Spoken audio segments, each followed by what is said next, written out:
ಸ್ನೇಹಿತರೆ ನಮಸ್ಕಾರ. ನೀವು ನೋಡ್ತಾ ಇದ್ದೀರಾ ಮನಿ ಪ್ಲಾಂಟ್. ನಾನು ರವೀಂದ್ರ ಜೋಶಿ.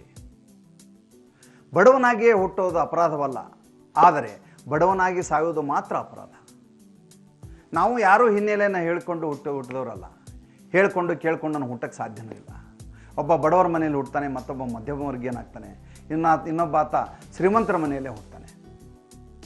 ಬಡವನಾಗಿ ಹುಟ್ಟಿದವನು ಬಡವನಾಗಿಯೇ ಸಾಯಬೇಕು ಅಂತ ಯಾವುದೇ ಕಾಯ್ದೆ ಇಲ್ಲ. ಬಡವನಾಗಿ ಹುಟ್ಟಿದವನು ತನ್ನ ಜೀವನದಲ್ಲಿ ದೊರೆಯುವಂಥ ವಿಪುಲ ಅವಕಾಶಗಳಿಂದ ಶ್ರೀಮಂತನಾಗಲಿಕ್ಕೆ ಹಲವಾರು ಸಾಧ್ಯತೆಗಳಿರ್ತವೆ. ನಾವು ಹಾಗೆ ಆಗಲಿಕ್ಕೆ ಸಾಧ್ಯ ಇಲ್ಲದೆ ಇರೋದಕ್ಕೆ ನಮ್ಮಲ್ಲಿರುವಂಥ ಮಾನಸಿಕ ಸ್ಥಿತಿಯ ಕಾರಣ, ನಮ್ಮಲ್ಲಿರುವಂಥ ಹಿಂಜರಿಕೆ, ನಮ್ಮಲ್ಲಿರುವಂಥ ಮುಜುಗರ, ನಮ್ಮಲ್ಲಿ ಜ್ಞಾನ ಇಲ್ಲ ಎನ್ನುವಂಥ ಭ್ರಮೆ, ಈ ಎಲ್ಲವುಗಳಿಂದ ನಾವು ಬಡವರಾಗಿಯೇ ಸಾಯ್ತೀವಿ. ನೆನ್ಪಿಟ್ಕೊಳ್ಳಿ ಸ್ನೇಹಿತರೆ, ಯಾವುದೇ ವ್ಯಕ್ತಿ ಭಯಂಕರ ಬುದ್ಧಿವಂತನಾಗಿದ್ದರೆ ಮಾತ್ರ ಶ್ರೀಮಂತನಾಗಲಿಕ್ಕೆ ಸಾಧ್ಯ ಅಂತ ನಾವು ಹೇಳಿದರೆ ಅದರಂಥ ಮೂರ್ಖತನ ಬೇರೆ ಇನ್ಯಾವುದೂ ಇಲ್ಲ. ನಿಮ್ಮ ಸುತ್ತಮುತ್ತಲೇ ಇರುವಂಥ ಶ್ರೀಮಂತರನ್ನು ನೋಡಿ. ತೀರ ಸಾಧಾರಣವಾಗಿದ್ದಂಥ ವ್ಯಕ್ತಿ ಇದ್ದಕ್ಕಿದ್ದ ಹಾಗೆ ಶ್ರೀಮಂತನಾಗಿಬಿಡ್ತಾನೆ. ಹಾಗಂಥೇಳಿ ಆತ ಬಹಳ ಪ್ರತಿಭಾವಂತ ಅಂತ ನಾವು ಹೇಳಿದರೆ ದೊಡ್ಡ ತಪ್ಪಾಗಿಬಿಡುತ್ತೆ.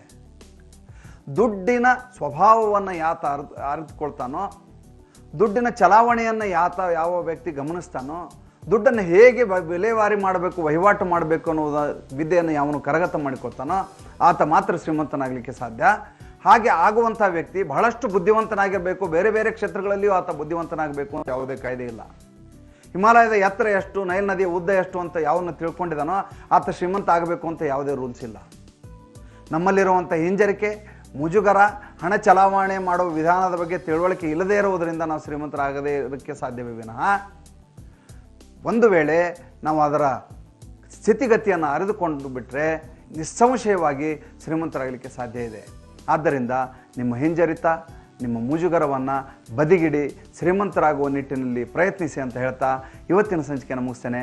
ನಾಳೆ ಹೊಸ ವಿಚಾರದೊಂದಿಗೆ ಬರ್ತೇನೆ. ಅಲ್ಲಿವರೆಗೂ ನಮಸ್ಕಾರ ಸ್ನೇಹಿತರೆ.